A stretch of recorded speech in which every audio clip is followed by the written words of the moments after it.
नमस्कार दोस्तों, आप सभी को छोटा नागपुर पियानो में हार्दिक हार्दिक स्वागत है। झारखंडी जोहार है। तो दोस्तों, बहुत सारे भाई बहन लोगों का, बहुत सारे दोस्तों का ये प्रश्न होता है कि आखिर हमारे संगीत की दुनिया में जो हमारा सा रे गा मा पा धा नि सा, जो हमारे बेसिक स्ट्रक्चर है संगीत का, तो कई लोग समझ नहीं पाते हैं कि आखिर सारे गामा क्या है और सारे गामा हम सभी लोगों को क्यों सीखना चाहिए, क्यों उसका अभ्यास करना चाहिए। और खास करके हमारे संगीत में, यानी हम जब कोई गाना निकालते हैं, नागपुरी गाना हो, आदिवासी अखड़ा हो या ठेठ नागपुरी हो, मर्दाना झूमर हो, कोई भी गाना यदि हम निकालते हैं तो आखिर सरगम का हमारे नागपुरी या अन्य भाषा का जो गाना है उससे क्या रिलेशन है। तो दोस्तों, मैं आपको बताना चाहूंगा, देखिए हमारे भारतीय शास्त्रीय संगीत के अनुसार सरगम देखिए एक प्रकार का हमारे संगीत का आधार है। और दोस्तों, इसमें जो है आप सरगम का अभ्यास करते हैं, सरगम सीखते हैं, तो सरगम के साथ साथ सा रे गा मा पा धा नि सा आप तो सीखते ही हैं। इसके साथ आप ढेर सारे थॉट सीखते हैं। इसके साथ साथ इसके बाद कई प्रकार के अलंकार, सैकड़ों से ज्यादा अलंकार का अभ्यास कराया जाता है। अभ्यास आप करते हैं, तो अभ्यास कहने का मतलब है कि पियानो कीबोर्ड में बटन के साथ में, हारमोनियम टोन में, और मुंह के साथ उसको बोल बोल के, गा गा करके उसको जो है अभ्यास करना होता है। उसके साथ ही साथ लास्ट में जो है हम उसका राग सीखते हैं। उसके बाद में हम फाइनल होते हैं और गाना वगैरह निकालने के लिए सीख जाते हैं। तो दोस्तों, खास करके यदि हम सारे गामा का अभ्यास करते हैं तो सबसे पहला फायदा हम लोगों का ये होता है, सरगम सीखने से, इसका अभ्यास करने से हम सभी लोगों का स्वरों का ज्ञान होता है। आप सभी लोग को पता है कि हमारे शास्त्रीय संगीत में कुल 12 स्वर होता है, जिसमें 7 जो है आपका शुद्ध स्वर होता है, 4 आपका उसका सहायक स्वर यानी कि कोमल स्वर उसे कहा जाता है, और 1 आपका तीव्र स्वर है। यानी कुल मिला के जो है हमारे भारतीय शास्त्रीय संगीत में कुल 12 स्वर है।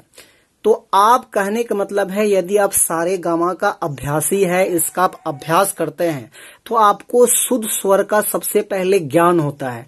बहुत सारे राग का प्रैक्टिस करते हैं, बहुत सारे अलंकार का नॉलेज आपको पूरे रियाज के साथ गा गा कर करते हैं। तो इससे दोस्तों आपको पूरी तरह से म्यूजिक में पकड़ आपका बहुत स्ट्रांग होता है, और दोस्तों आप म्यूजिक के क्षेत्र में बहुत आगे बढ़ते हैं। और दूसरी तरीका से मैं कहूँ तो हमारे सरगम जो है, सारे गामा एक प्रकार से हमारा संगीत का ग्रामर है। या जैसे हम लोग को पढ़ाई लिखाई करते हैं तो इंग्लिश पढ़ते हैं, उसमें इंग्लिश की शुद्धता के लिए हम सभी लोगों को ग्रामर पढ़ना पड़ता है। या तो हिंदी पढ़ते हैं तो हिंदी शुद्ध शुद्ध लिखने और पढ़ने और बोलने के लिए हम सभी लोगों को जो है हिंदी का व्याकरण पढ़ना पड़ता है। तो उसी प्रकार से दोस्तों ये हमारे संगीत का आधार है और एक प्रकार से व्याकरण है, और ये हमें संगीत की पूरी तरह से जो है एक मूल स्वर की तरह है और आधार है, पूरी शुद्धता का प्रतीक है। तो हम सभी लोग जब सरगम सीखते हैं, सारे गामा का लगातार अभ्यास करते हैं, तो इससे क्या हो जाएगा, एक एक स्वर के बारे में हम सभी लोगों को पता होगा। और किसी भी लैंग्वेज का गाना, या हिंदी हो या शास्त्रीय संगीत हो, भोले विसरे गीत हो या हमारे सदाबहार नगमे हो, या तो हमारे क्षेत्रीय लैंग्वेज में जैसे झूमर हो या ठेठ नागपुरी हो, आदिवासी अखड़ा हो, संबलपुरी हो, जसपुरी धुन हो, तो दोस्तों किसी प्रकार का धुन को जो है हम लोग आराम से बजा सकते हैं और पूरी शुद्धता के साथ में, क्योंकि हम सभी लोग जो है सरगम का, यानी कि हम लोग के पास में व्याकरण का या तो संगीत का जो मेन आधार है, सारे गामा पा धा नि सा, तो उसका हम लोग अभ्यास किए हुए हैं। और इसका अभ्यास नहीं करने से क्या होता है कि हम सभी लोग गाना तो डायरेक्ट निकालते हैं, लेकिन अगर आपका अच्छे से अनुभव या एक्सपीरियंस नहीं होता है तो गाना की शुद्धता जो है नहीं हो पाता है। इसीलिए संगीत का दुनिया में एक बेहतरीन संगीत, एक बेहतरीन धुन बजाने के लिए जो है आपको सरगम बहुत जरूरी है, जरूरी होता है इसका।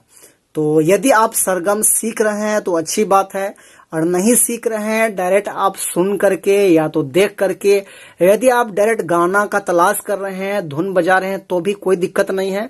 लेकिन मैं कहूंगा आप गाना भी ढूंढ रहे हैं तो कभी कभी जो है पार्ट टाइम के रूप में कभी कभी आप सरगम का अभ्यास करें, ताकि आपका म्यूजिक में बढ़िया पकड़ हो और शुद्ध स्वर का ज्ञान हो, व्याकरण का ज्ञान हो और पूरा आधार आपका मजबूत हो, ताकि आप भविष्य में किसी भी लैंग्वेज का गाना आराम से ढूंढ पाए, उसको पूरी शुद्धता के साथ में बजा पाए।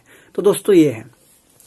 तो दोस्तों जैसे उदाहरण के लिए मैं बताना चाहूंगा, जैसे मान लेते हैं कोई आदमी जो है, कोई आदमी एकदम नया नया वो जो है पियानो या हारमोनियम सीख रहा है कीबोर्ड पे, और उसको किसी भी चीजों का ज्ञान नहीं है, तो आखिर वो जब पियानो में हाथ रखेगा तो कैसे हाथ रखेगा? सबसे पहले कौन बटन को चिपेगा? अनवारी ऐसे अनवारी इस तरह से चिपने से तो गाना नहीं बजेगा, इसमें तो कोई धुन प्ले नहीं होगा। तो उसी के लिए दोस्तों सरगम एक बेसिक स्ट्रक्चर की तरह काम करता है। जैसे मान लेते हैं, जैसे मेरे पास देखिए ये नोट्स है, तो ये नोट्स है, तो ये नोट्स को जो है हम कहीं पे ऐसे रख देंगे कीबोर्ड पे। तो जैसे सबसे पहला दिन यदि आप पियानो सीख रहे हैं, कभी पियानो नहीं देखे हैं या तो कोई भी कीबोर्ड आप ट्राई नहीं किए हैं, तो सबसे पहले आप कैसे इसका प्रैक्टिस करेंगे? अंदाजे इसको ऐसे जहां तहां का इस प्रकार से बटन को तो प्रेस करेंगे, ऐसे में तो कोई धुन प्ले नहीं होगा। तो इसीलिए दोस्तों इसका जो शुरुआत है, इसीलिए यहां से किया जाता है सरगम से, यानी कि सा रे गा मा पा धा नि सा से किया जाता है। तो देखिए यदि आप अभ्यास करना चाहते हैं तो मैं आपको एक छोटा सा टिप्स बता रहा हूं। तो आपको पता है कि सरगम मतलब 12 बटन का समूह, 12 बटन यानी कि 12 स्वर का समूह को ही हम सा रे गा मा पा धा नि सा बोलते हैं। तो 12 बटन के समूह हैं। तो इस प्रकार का हम जैसे हमने बनाया है वैसे आप भी बना सकते हैं। इस प्रकार से आप चार्ट को ऐसे नोट्स को रख देंगे। अब इसमें जिस प्रकार से काउंटिंग करेंगे तो 1 2 3 4 ऐसे करके 12 तक जो है, 12 तक इसमें जो है इसमें सीरियल नंबर लिखा हुआ है, और किस किस नंबर पे जो है हमारा शुद्ध स्वर है वो भी लिखा हुआ है। तो देखिए मैंने 1 नंबर पे सा है, 3 नंबर पे शुद्ध रे है, और 5 नंबर पे गा है, और 6 नंबर पे माँ है, तीव्र माँ है। तो इस प्रकार से जो है ऐसे लिखा हुआ है। उसके अलावा इसका जो अतिरिक्त स्वर है, इसका कोमल स्वर जो है रे गा धा नी, ये 4 आपका कोमल स्वर है, सहायक स्वर है, और ये आपका बीच में माँ है, इसको तीव्र माना जाता है। तो यदि मान के चलिए आप कभी भी पियानो या कोई भी हारमोनियम कीबोर्ड को पकड़ेंगे तो यहाँ लिखा हुआ है, तो सरगम से ही हम स्टार्ट करेंगे। तो सरगम ही सबसे पहले हमको प्रेस करने के लिए सीखना होगा, इसको प्ले करने के लिए हमको सीखना पड़ेगा। तो कैसे सीखेंगे तो देख लेते हैं एक बार। तो जैसे इसमें नंबरिंग लिखा हुआ है कि 1 नंबर का बटन सा है, तो शुद्ध स्वर यदि हमको बजाना है तो जो नंबर हम लिखे हैं इसी नंबर को आप दबाते चले जाएंगे, तो आपका सरगम एक तरह से प्ले होता चला जाएगा। तो आप इस तरह से दोस्तों सीख सकते हैं। तो दोस्तों आशा करते हैं कि आप सभी लोग को ये बातें समझ में आया होगा, और ज्यादा मैं नहीं बात करूंगा। और आज मैंने कीबोर्ड से कम बताया और मैं ज्यादा बोल करके नोट्स का मैंने बताया, इनके लिए सॉरी, क्योंकि समझने वाला ही बात था दोस्तों। क्योंकि इसको मैं डायरेक्टली कीबोर्ड से बताता तो आप सभी लोग को नहीं समझ में आता।